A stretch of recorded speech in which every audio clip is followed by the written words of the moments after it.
uslužbenec službe državne varnosti. Leta 2008 pa ste se potem odločili, da razkrijete, da ste kot nekdanji agent UDBE kar 30 let sledili doktorju Antiju Kovačeviću.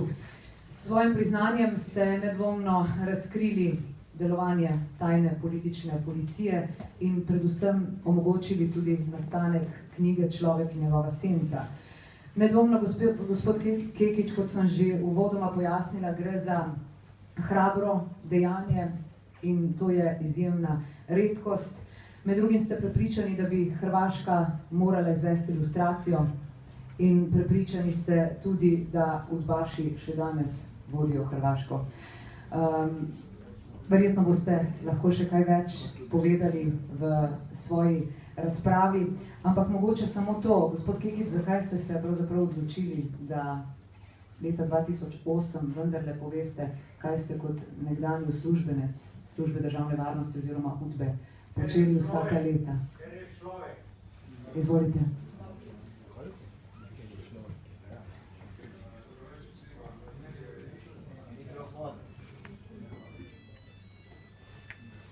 Dobro večer svima, hvala vam na odazivu večeras ovdje.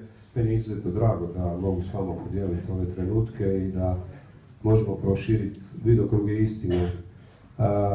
Ja sam inače 80. godine nakon završene policijske škole sa nepunih 19 godina postao operativac UDBE u Zagrebu, u centru za odjelu za tajno praćenje.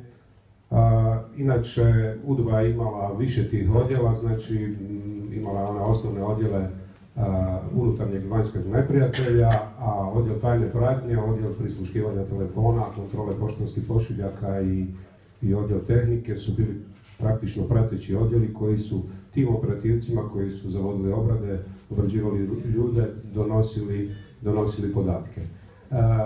Mi smo praktično bili svi mladi tamo, takve odjele su inače imali samo republički centri, Ljubljana je imala isto poveći takav odjel, bio je smješten, mislim da se zove Vodovodna ulica, u sklopu nekakvog autoservisa je bio prikriven unutra.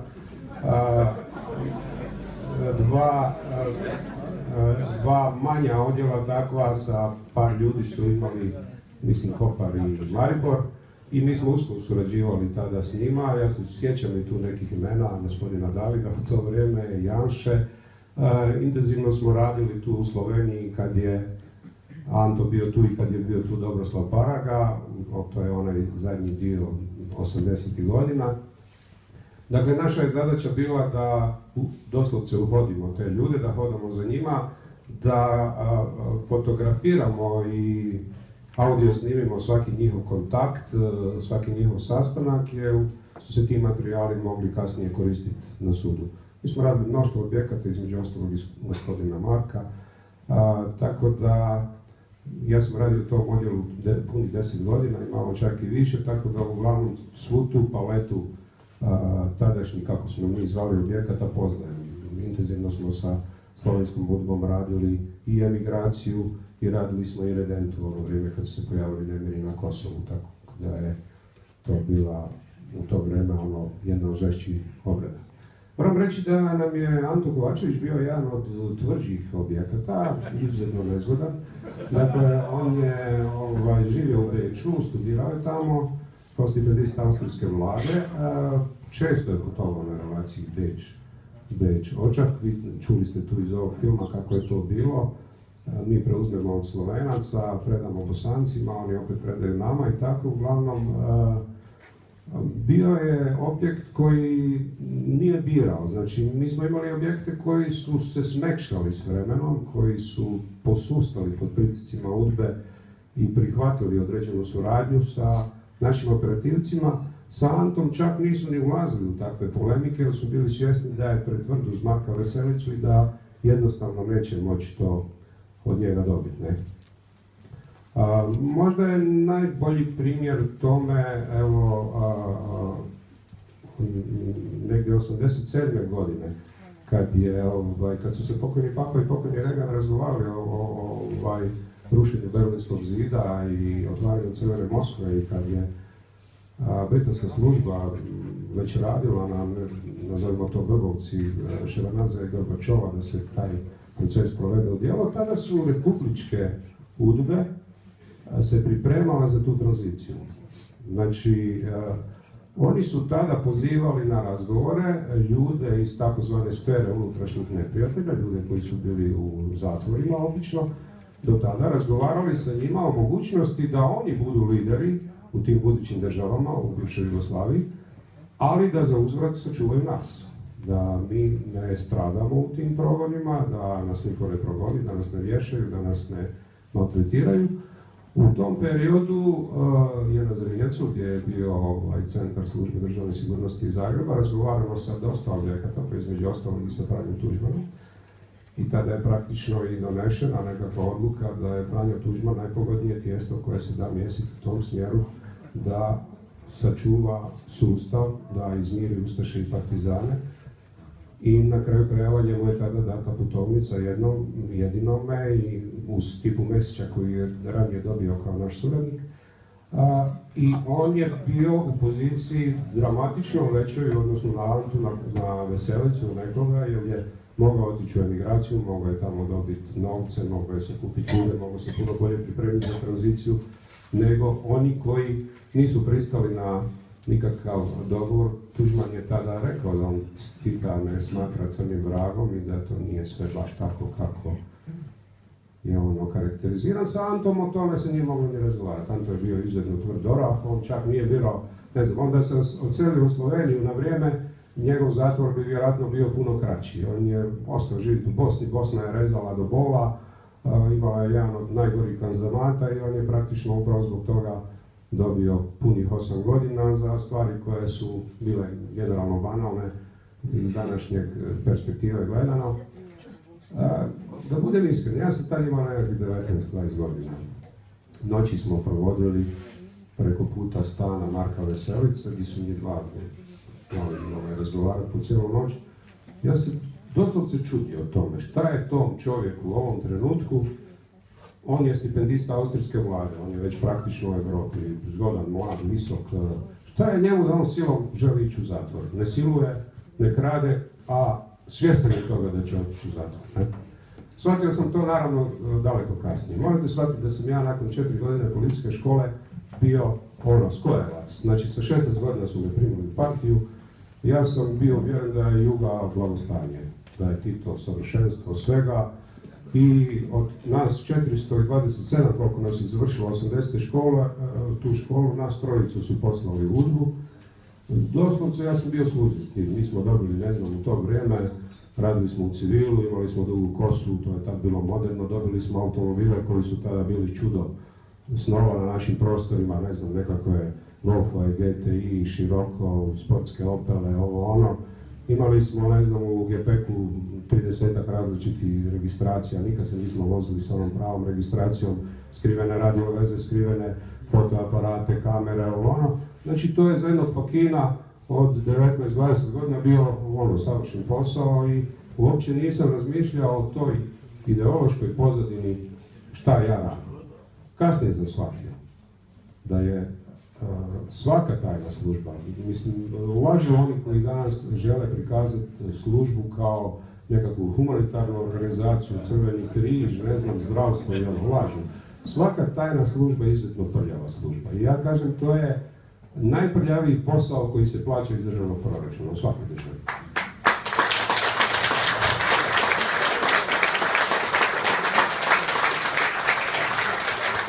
UDBA je bila još na kvadrat više od toga. UDBA je doslovce bila jedna sotonska ispostava. Znači, čovjek nije smio misliti drugačije, čovjek nije smio govoriti drugačije, čovjek nije smio pjevati drugačije. Znači, UDBA je bila ta koja je iz opreza, da bi se čuvala taj suludi poredak, proganjala sve ono što je i tračkom nade pokazivalo da bi moglo otići u krivom smjeru. I od ničega se tu nije prezalo, da se razumijemo. Znači, nije to bila samo obrada nad njima, to je bila obrada nad kompletnom obitelji njihovom.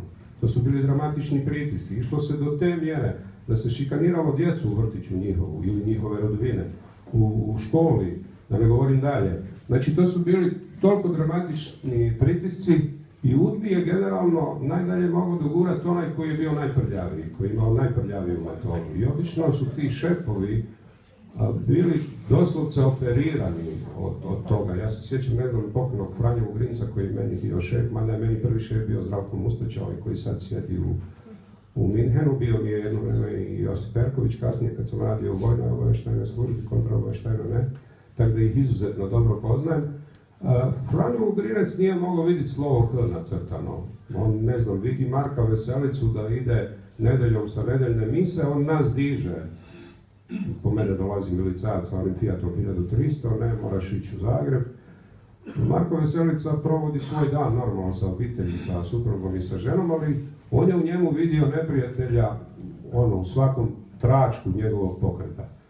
Ono što je bilo najtragičnije, 90. godine taj Franjo Ugrinac je postao savjetnik novog šefa službe Smiljana Reljića i Franjo Ugrinac je vodio praktično sve akcije. Dakle, desilo se to da ovo što je Marko rekao, od tih 850 koliko je nas bilo, 750 je prešlo, znači skinulo je zvijezdu, stavilo šahovnicu i prešlo praktično u novi poredak. Od tih 750, vjerujte mi, 5, 6, 7%, ako je bilo onih koji su bili za Hrvatsku, u Hrvatskoj to čak do trenutka priznanja, neki naravno nisu ni danas za Hrvatsku od tih ljudi. Dakle, oni su shvatili da Hrvatska na dlanu nudi egzistenciju, to čak i bolje nego onom bivšem režimu, nudi nove stanove, nudi bolje plaće, shvatili su da tek tada dolazi vrijeme UDBE. Znači, tek tada smo se mi mogli raspojastati do besvijesti, tada smo mi imali u rukama sabornike, novu državu koja je disala ko novorođenče, svađate.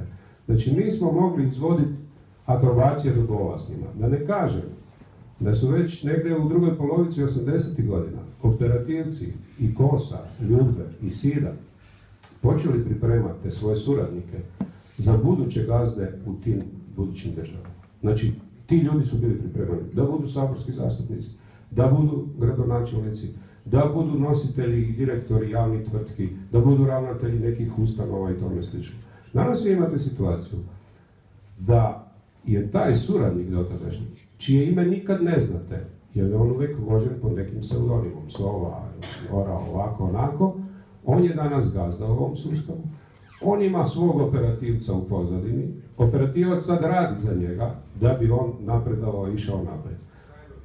Dakle, vi imate danas situaciju da svaki taj čovjek koji se pojavi na bilo kojim izborima demokratskim, bilo to za općinu, grad, ne znam, državu, je u dramatičnoj prednosti od svakog onog ko dođe srcem, voljom, domoljubljem i željom da nešto novo napravi u državi.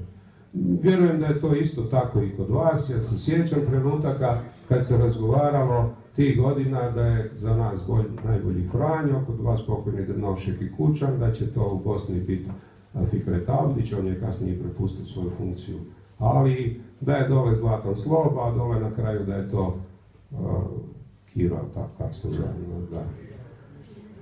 Uglavnom, vi morate znati da ta jedna nit udbaška živi i danas i ja gledajući to kroz jednu profesionalnu prizmu, vidim da oni kod nas dramatično, a čujem da je tako i kod vas, jačaju u zadnje vrijeme. Znači, što je više crvenih na vlasti, oni imaju veći prostor. Narod je već izluđen od toga i narod jednostavno ne zna kome više vjerovati. Dakle, vi danas imate situaciju da ti ljudi koji su bili pripremljeni da 90. preuzmu gospodarstvo, kulturu, socijalu, zdravstvo, školstvo, oni danas barataju, oni se danas i opuštaju jer jednostavno prošlo vrijeme straha, nazovimo to tako. Kod nas je otprilike situacija da su djelatnici novih službi koje su stvorene u Hrvatskoj u 90% djeca tih starih udbaša i kosovaca. Dakle, oni jednostavno s koljena na koljeno to prenose i to danas teče u nedogled. Kod nas je možda najbolji primjer taj Josip Perković, njegov sin Saša koji je već zbrinjava 2-3 predsjednika naša tamo kao specijalni savjetnik. Ja sam nedavno našao jedan tekst moj, ja sam rano počeo govoriti o tome, Našao sam tekst pred 16-17 godina gdje sam napisao najmoćniji čovjek u državi je Josip Perković. Evo, naša nacija je morala čekati 16-17 godina da shvati da je Josip Perković najmoćniji, jer su naši